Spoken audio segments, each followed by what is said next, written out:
윤석열 전 대통령 재구속 여부가 이르면 내일 결정됩니다. 구속 취소로 석방된 지 4개월 만인데요. 김광산 변호사와 자세하게 짚어보겠습니다. 안녕하십니까? 네, 안녕하세요. 네, 일단 구속영장 심사가 오전이 아닌 오후에 이제 시작이 되는데 결과는 언제쯤으로 예상하십니까?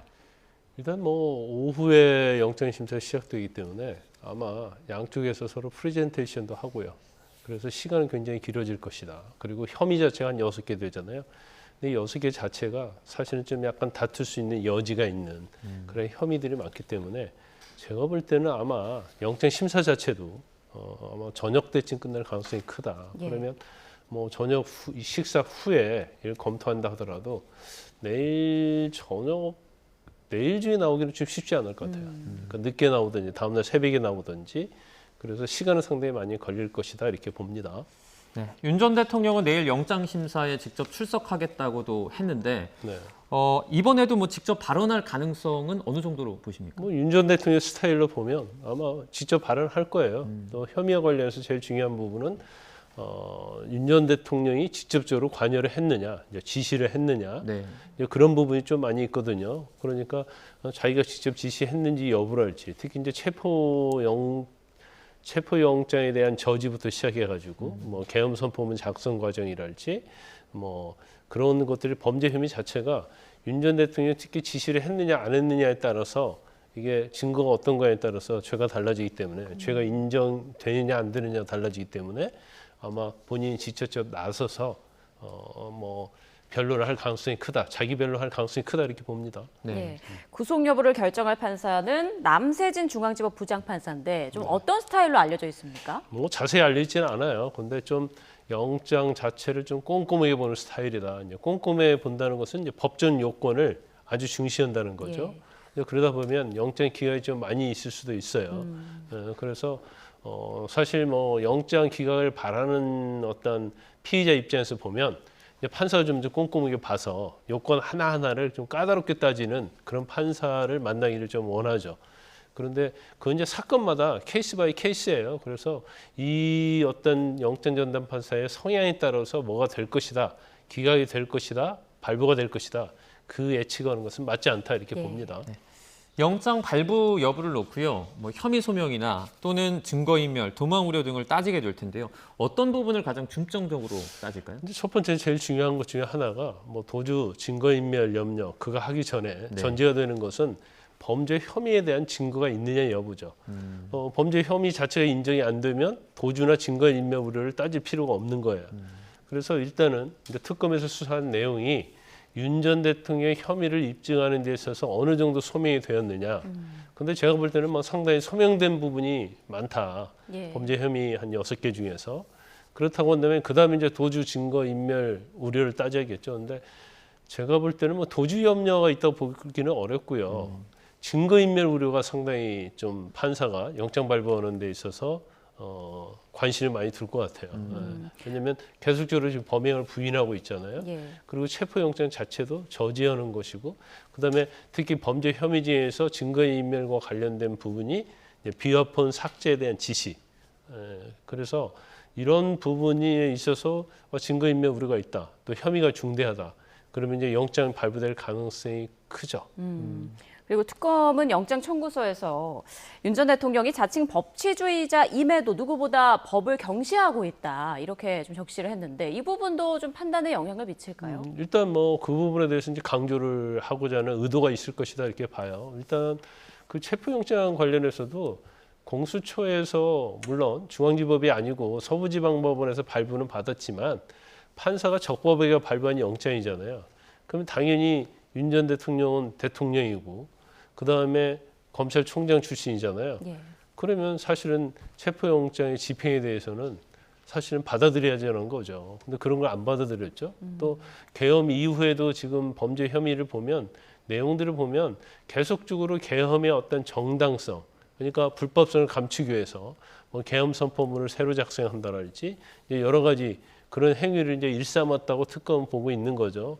그래서 사실은 가장 대통령 그리고 검사 출신의 대통령은 법을 잘 지켜야 하는데 오히려 법치주의를 무시하고 그다음에 자기와 관련된 거에 있어서는 증거인멸을 시키려고 하고 그다음에 뭐 체포영장에 대해서 정당성을 거부하고 이제 이런 행위들은 이제 법치주의를 너무 무시하는 행위가 아니냐, 이제 이런 부분을 이제 특검의 의견을 구속영장에 제시를 했다 이렇게 보면 됩니다. 네. 이번에 구속영장도 그렇고요. 지난 뭐 체포영장 청구도 그렇고 조은석 특검의 어떤 수사 스타일이다 이렇게 좀 볼 수 있을까요? 근데 조은석 특검 스타일은 굉장히 신속하죠. 속도 굉장히 빠르다고 볼 수 있어요. 아마 네. 본인이 특수통인데 전형적인 특수통 검사의 스타일이다 이렇게 보면 될 것 같습니다. 일단 우리가 내란 특검 준비 기간이 20일이잖아요. 근데 5일 만에 마쳤어요. 그리고 6일째 김용현 전 장관에 대한 추가 기소. 그러니까 조사하지 않고 그냥 바로 기소했잖아요. 그건 아마 내란과 관련된 수뇌부들에 대해서는 밖에서, 그러니까 불구속 상태에서 수사 재판받도록 내버려 두지 않겠다는 이제 의지의 표현이라고 볼 수 있고, 뭐 체포영장도 마찬가지잖아요. 윤 전 대통령 체포영장도 사실은 특검에서 한번 소환을 한 다음에 한두 번 소환해서 나오지 않으면 체포영장을 신청해야 하는데 그런 거 전혀 없었잖아요. 그냥 바로 체포영장 청구해서 제가 볼 때는 48시간 내 조사하고 영장을 또 청구하려는 그런 의도가 있었고, 지금 뭐 내란 특검 자체는 이제 그런 생각을 하고 있는 거예요. 어떤 생각이냐면 빨리 구속을 시켜서 지금 굉장히 혐의 입증 그리고 수사의 속도를 내야 하겠다는 그런 강한 신념이 있지 않나 싶습니다. 그래서 사실 지금 특검이 수사 개시한 지 얼마 되지 않았고 네. 또 윤 전 대통령에 대해서 조사도 딱 2번 했잖아요. 근데 이후에 또 조사할 게 많이 남아 있거든요. 그런데 그것은 추후의 문제고 지금 나타나고 있는 혐의, 소명된 혐의만 가지고도 구속이 가능하다고 생각하고 일단 구속을 시켜서 그 다음에 이제 조사도 더 빨리 진행하겠다 그런 취지로 보입니다. 네, 이 부분도 궁금합니다. 이제 특검에서 구속영장 청구서 불법 유출에 대해서 강하게 이제 목소리를 높이고 비판을 했습니다. 법적 처벌도 가능하다. 이건 어떤 배경이 있는 건가요? 뭐 이 부분은 뭐 그게 분명하진 않은데 아마 예. 그런 것 같아요. 윤석열 전 대통령 측에서 이제 구속영장을 특검으로 또 받았을 거 아니에요. 예.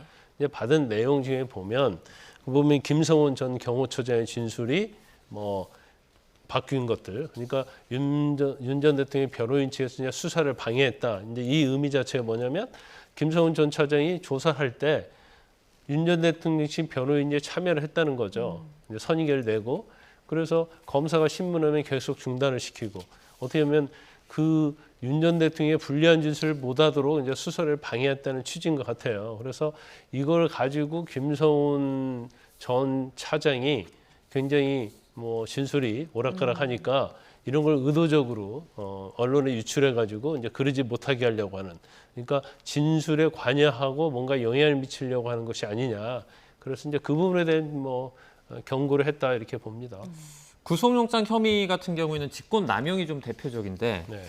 계엄 선포 전에 국무회의 관련해서 일부 국무위원의 권리 행사가 그러니까 방해를 받았다. 이 점을 특검은 주목을 하고 있는 거죠.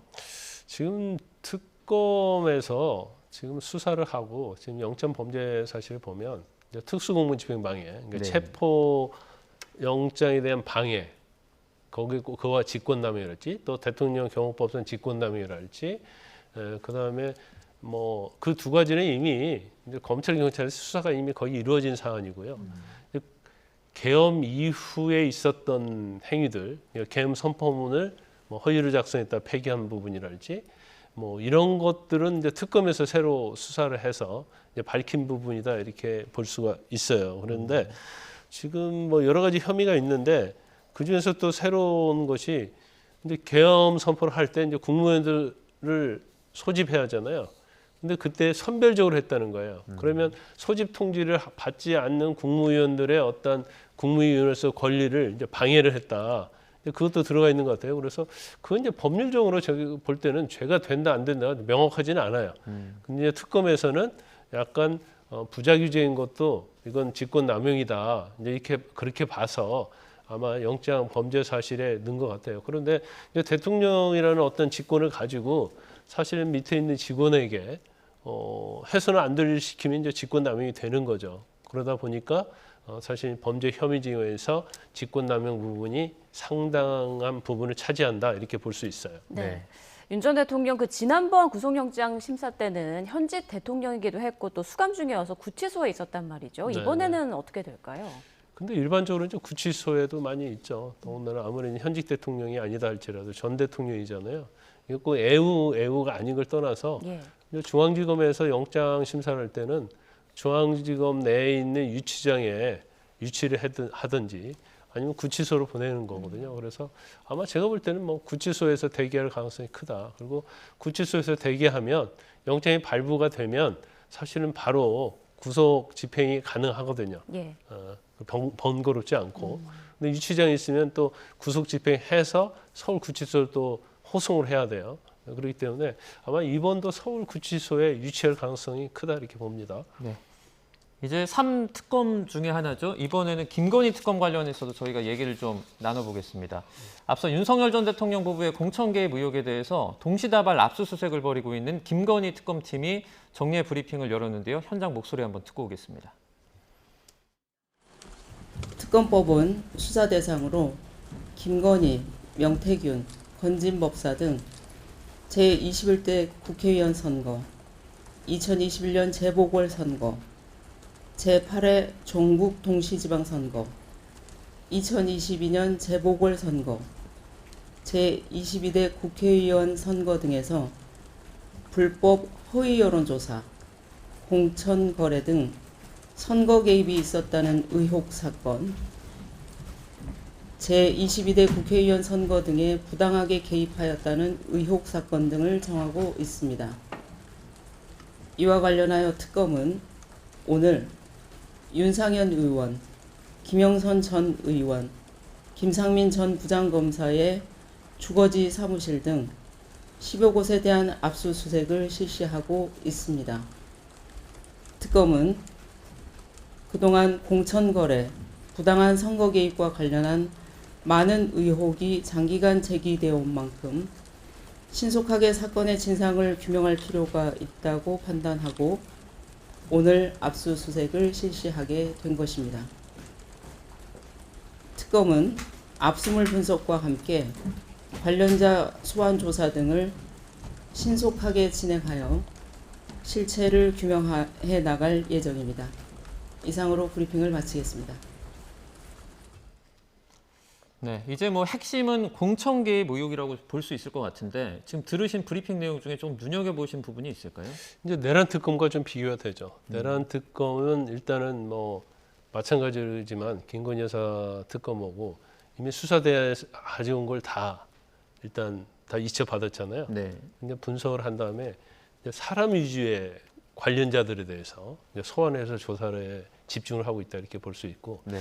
아마 김건희 특검팀은 좀 약간 그와 다르게 먼저 이제 압수수색을 먼저 하겠다는 취지인 것 같아요. 그래서 삼부토건 주가 조작과 관련해서 압수수색했잖아요. 그런 다음에 이제 지금 명태균의 공천 개입과 관련된 의혹에 대해서 또 뭐 당시에 공관위원장이었던 윤상현 의원, 또 당시 공천과 관련됐던 김영선 의원, 뭐 그다음에 김상민 전 부장검사를 뭐 김건희 여사가 공천을 주려했다 이런 의혹이 있는 거잖아요. 네. 그래서 아마 이 압수수색을 전체적으로 한 다음에 이제 관련자를 좀 부르려고 하는 것 같아요. 그래서 압수수색하고 분석을 하고 그 다음에 관련자를 부르는 이제 그런 절차로 갈 것 같아요. 그러니까 내란 특검은 바로 뭐 하고 나서 사람 불러서 조사하고 관련자들 이제 그런 식으로 가면서 신속하게 이루어지고 김건희 특검은 일단 압수수색 들어가서 분석하고 그 다음에 최종적으로 이제 관련자들 불러서 수사를 하고 김건희 여사를 수사하는 아마 그런 식으로 수사의 어떤 방향, 계획을 세운 걸로 보입니다. 네.